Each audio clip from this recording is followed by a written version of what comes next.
We start here on the Korean peninsula just one day after Seoul turned off its loudspeaker broadcast directed towards the northern regime. Pyongyang appears to have done the same. Our correspondent KIM Bo-kyoung covers this apparent de-escalation in cross-border tensions.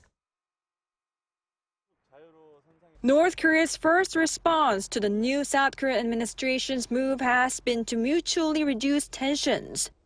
Pyongyang appears to have paused its broadcasts of loud noises towards South Korea on Thursday, following South Korea's suspension of loudspeaker messages the day before. According to the Joint Chiefs of Staff, the South Korean military has not detected any broadcasts since late last night, though it needs to see if the pause will continue.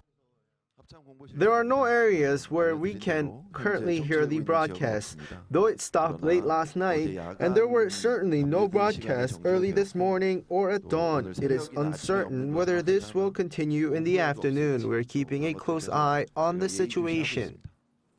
This follows the South Korean military's move to halt loudspeaker broadcasts against the north in border areas the day before, in accordance with President Lee's order. President Lee Jae-myung recently made this decision as a proactive measure to ease tensions, given the absence of any significant provocations from North Korea. This action is aimed at elevating the military standoff between the two Koreas and opening the way for restoring mutual trust. The halt came for the first time in a year since the former administration resumed the broadcast last June, for the first time in 6 years, in response to North Korea flying trash-filled balloons across the border. For now, the JC has said there are no changes to scheduled plans to conduct training in border areas.